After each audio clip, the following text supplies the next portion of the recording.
Hey, today I'll be talking about episodes 18 through 19 of RuYi's Royal Love.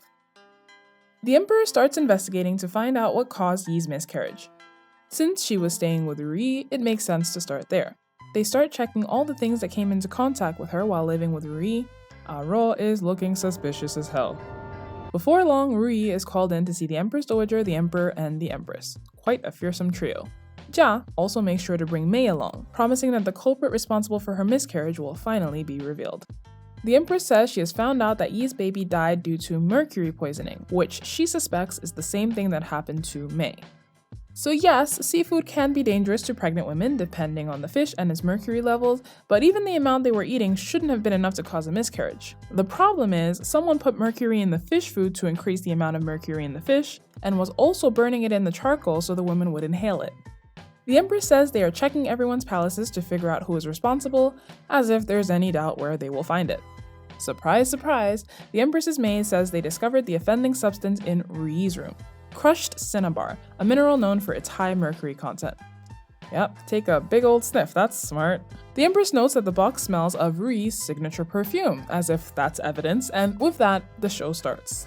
Servants start crying that RuYi threatened them with death if they didn't go along with her evil plans, that they're sorry, but they had no choice. Note the brothers Luzi and Fuzi, who we already know work for Hui, but really Jia. 小路子，本宫只跟你有一面之缘，你为何要这样污蔑本宫？ Then, our leading actress arrives for the cherry on top.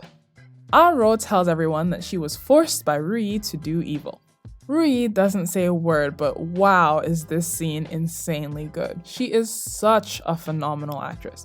You can just see the fight completely leaving her eyes as she sees the person she thought she could trust not only lie, but look her in the eye and lie about things that could get her killed with no hesitation. 您做的事情实在是非人所为。 RuYi is just taking her heart out and crushing it. So what RuYi says is, RuYi messed with the paint at Yi's palace, fake saved her to get her to her palace, then took the opportunity to mess with her charcoal and food once she had her trust and had her in close proximity. Bit of a stretch, but her testimony is really damning because as her dowry maid, she should be closer to RuYi than anyone else. 阿若， Which is why this is so frustrating. RuYi, you rats, do you know how many times you would have been punished if you were anyone else's maid? Finally, with a glance from Hui, Luzi says he can't take the guilt for having gone along with RuYi and kills himself. Mei, now convinced that RuYi is the evil mastermind, attacks RuYi for killing her baby. Hui calls for RuYi's head. In the midst of all this, I was pleasantly surprised to see so many of the other women stand up for RuYi. Hailan, of course, and Chun as well. 她真的不是这样的人，贤惠姐姐不是这样的人。 And back there is one, a very low-ranked, very unfavored, very sweet woman. It's all the more impressive that she speaks up for RuYi, making an enemy of the Empress and Hui, when she has literally nothing to back her. I just want to give her a little love because she has like 2 lines in this drama, but she's so sweet. Finally, the Emperor asks RuYi to speak up. She puts it as simply as she can. 这一切臣妾都没有做过。朕知道。 And oh my gosh, she actually believes her. The Emperor wants to hold off until they can investigate further, but the Empress Dowager overrules him and demotes RuYi to noble lady to be confined in her palace until further notice. 有人拿一条命来告发贤贵人谋害皇嗣，你就真的全然不在意吗？ 100% on the Empress Dowager side here. Imagine this were a known bad guy who actually was guilty, and the others presented all of this evidence only for the Emperor to say, nah, I trust her. You'd call him a love-struck moron, right? Personal feelings aside, I agree with the Empress Dowager completely. It's wrong for him to just decide she's not guilty because he loves her. Plus, the punishment isn't all that bad, considering the evidence. You can always get promoted again later, and though RuYi is locked up, First Prince and Hailan are still allowed in to see her. When RuYi is left alone with Hailan, she finally gets to be as sad as a situation like this warrants. Hailan promises that even if RuYi is locked up forever, she will stay by her side. 我哪里也不去。 RuYi's royal love is actually Hailan, don't fight me on this. Meanwhile, RuYi is taken to the torture department so they can confirm that she's telling the truth. Meanwhile, the Emperor starts his own private investigation with an old maid that he trusts, Yu Hu. She's good. First day on the job, she's able to stop a murder attempt on RuYi at the torture department. So obviously, someone wants her gone. The Emperor worries that without RuYi, he will never be able to clear RuYi's name, so he decides he needs to protect her somehow. He calls her in and tells her he's decided to hire her as his personal maid. Didn't see that coming, did you? I guess that's one way to keep her safe. I would have gone with locking her up in a metal box, but okay. Meanwhile, Mei decides to pay Ruri a visit. Now that she's convinced that Ruri was responsible for her miscarriage, she wants to take out some of her anger, and since Ruri is alone, she gets some good licks in. Her servants finally hear the ruckus and pull Mei off. Poor Ruri is looking ready to jump off a bridge. 真的没有做。 This is just awful. I even feel bad for Mei here. Jia goes to see noble Lady Yi. She's still on bed rest and the doctors have confirmed that she probably doesn't have long to live, which is why Jia goes to see her, purposely making her feel worse about her miscarriage and stoking the flames of hatred for RuYi. She also accidentally reveals that she is pregnant, making her feel even worse.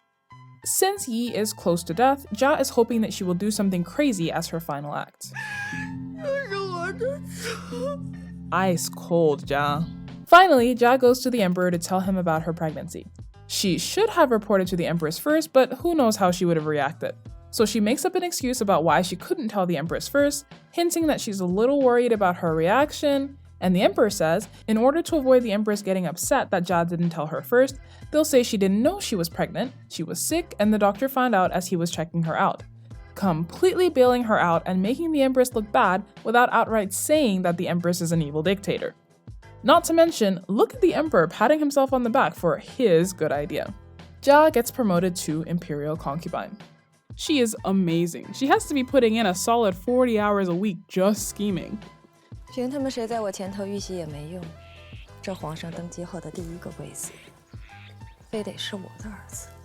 And on the opposite end of the spectrum, we have Hui. She hears the news of Jia's pregnancy and 不能让他生下皇上登基后的第一个皇子，把小安子给本宫叫来。 Anza is one of the eunuchs she forced to lie to accuse RuYi.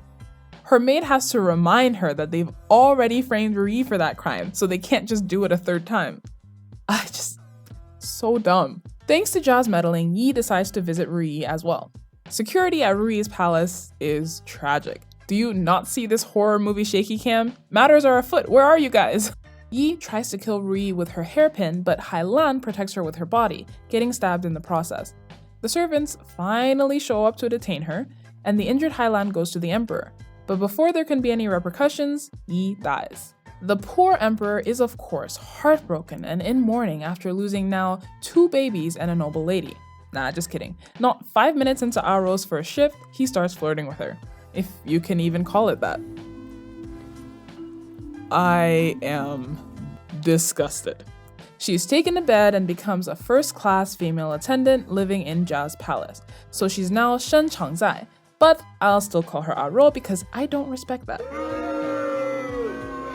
So this is what happens when you keep clearly evil maids by your side.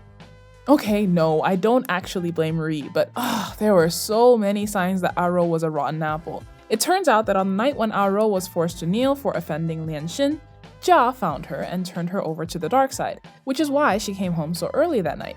So from the moment she limped her way back home, and even as she was apologizing for being such a dunce, she was working for the bad guys. I love that reveal. Initially, you didn't see whose hand this was, and after the reveal, I was like, damn, Jia strikes again. Jia had of course also been quietly putting thoughts in Aro's head for months before this. 宜贵人从前不过是侍奉皇后的侍女。 Yi used to be a servant, Mei used to be a servant, that could be you.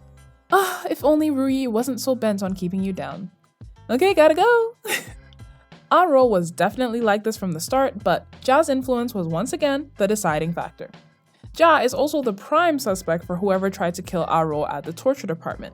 She's always very careful about covering her tracks, but since she spoke to Aro directly, Aro is one of the few people who can reveal that Jia is much more intelligent and devious than she pretends to be. Finally, I guess the Empress really thinks RuYi did this. Though the thing with the Empress is, she believes what she wants to believe even when the evidence is right in front of her eyes. Like with Lian Xin. She didn't technically know what eunuch Wang was doing to her, but that's because she didn't want to know. She wants an excuse to hate RuYi, so I can't speak for her innermost thoughts, but she's at least pretending she believes RuYi is capable of this. If only she would open her eyes to the actual threats around her. Till next time, thanks for watching.